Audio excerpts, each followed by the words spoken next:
Good morning. Welcome to your Monday. On this, the 29th day of March in the year of our Lord, 2021. I used to be a bail bondsman a long time ago, and we had this really old game. It was so cool, though, McAdams. And every time we called, McAdams would have to give you the court date. And so when he gave you the court date, he'd say, this person will be appearing in Placer County Superior Court in District 8 in the year of our Lord, 2014, or whatever it was anyway. It was cool. Hey, welcome to your Monday. If you get a chance to get outside today, I'm getting a little disc golf in today. Surprise, surprise.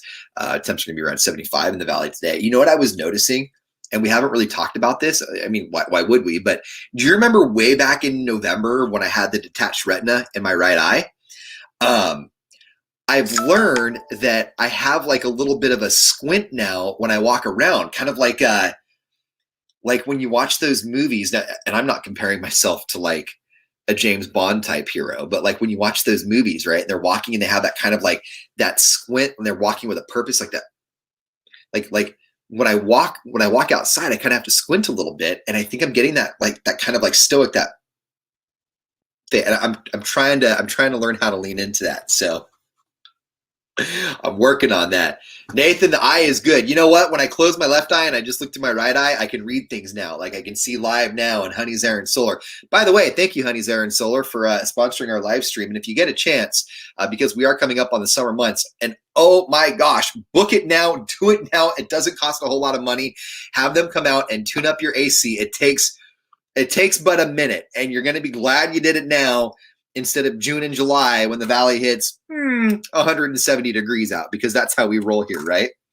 Hey, somebody brought this up. We were talking about this on the radio earlier. The IRS came out and said when you file your taxes, because of COVID, PPE is write-offable. So the like Clorox wipes, face masks, sanitizer, all of that stuff, the stuff that they said you can write off now. And I had a friend hit me up and say, you know what they didn't mention, and they should? Is all the delivery services. I'm wondering, and we should talk to somebody about this. Can you write Amazon Prime off? Can you write DoorDash, Grubhub, Uber Eats, FoodJet, all of those places? We were told to shelter in place. We were told to not go out unless we absolutely needed to. And we were told there was a set of essential workers and there were a set of people who were not essential workers. And so in that regard, it would seem like, and I'm gonna have to check on this with somebody, it would seem like all those delivery services would be right up there with like PPE equipment as far as like your taxes are concerned, right? Like if you're trying to stop the spread and you stay home and you have everything delivered, why couldn't you use that as something that you could write off? I don't know. But then I guess you get down to the nitty gritty. Do you write the food off, or do you write the delivery service charge off? I don't know. I'm not a lawyer and I haven't been one in 42 years, but I play one on TV. Hey, did you know that there's a height requirement on Pelotons? And I feel like this is something that that like a Peloton could have got ahead of before they came out as a Peloton. But apparently, if you are 4'11" or taller, you can ride a Peloton. But right at 4 feet 10 inches, meh, you can't ride a Peloton. There's a woman out there who's 4'6", like 4'9" in heels. And Peloton sent her an email. Like they literally sent her an email that was like, sorry, you're too short for this bicycle. And so I'm looking for the name of the, okay. So there is an organization called the Little People of America. And they said the world is not accommodated to us. And they're speaking out against the Peloton. And I'm wondering if Peloton did this without thinking it all the way through as a get your kids off my darn bike safety measure, because we have in our playroom, we have an elliptical, right? Like one of the it's not a super nice elliptical. We got it at Costco. Because Costco takes everything back. I'm convinced that even though we got the elliptical 8 years ago, I can still take it back to Costco. They'll be like, we haven't had this model in 17 years. Like, yeah, but you said you would take it back, and they probably would. But we have an elliptical back there. My kids love getting on the elliptical. I mean, it's got the big, wide foot plate, the glider. It slides back and forth.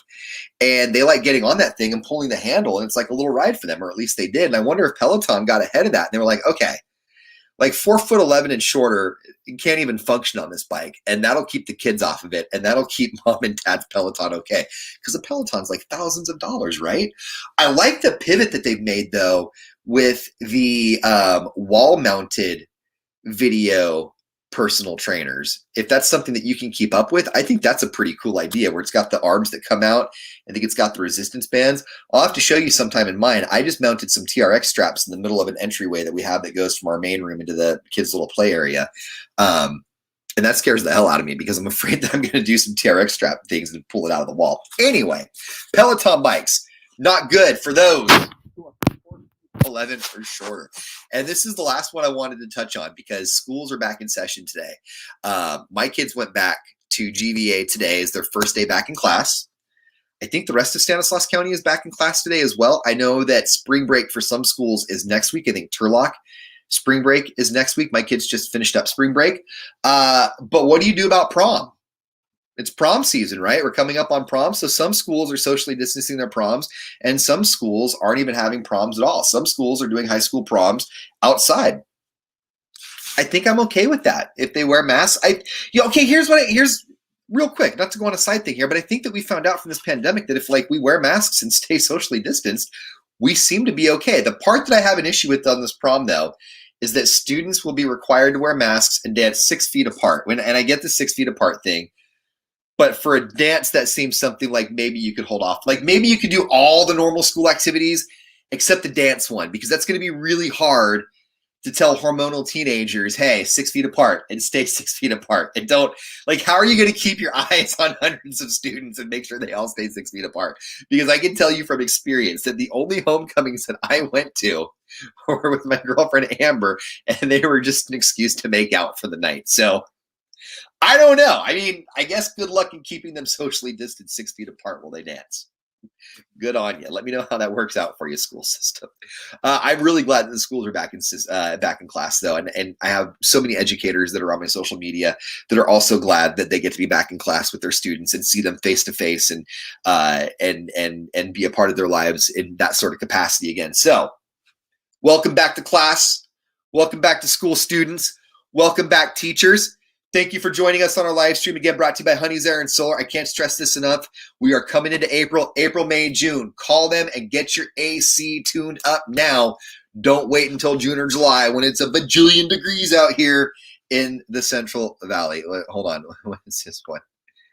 Even harder to tell them they can't have a dance at all. No, hey, I agree. I totally agree. Have you not seen Footloose? Like a whole town rallied around to dance. They moved to dance out of town. Footloose is our baseline for all dances, past and present. Okay, have a good one, guys. We'll talk to you tomorrow.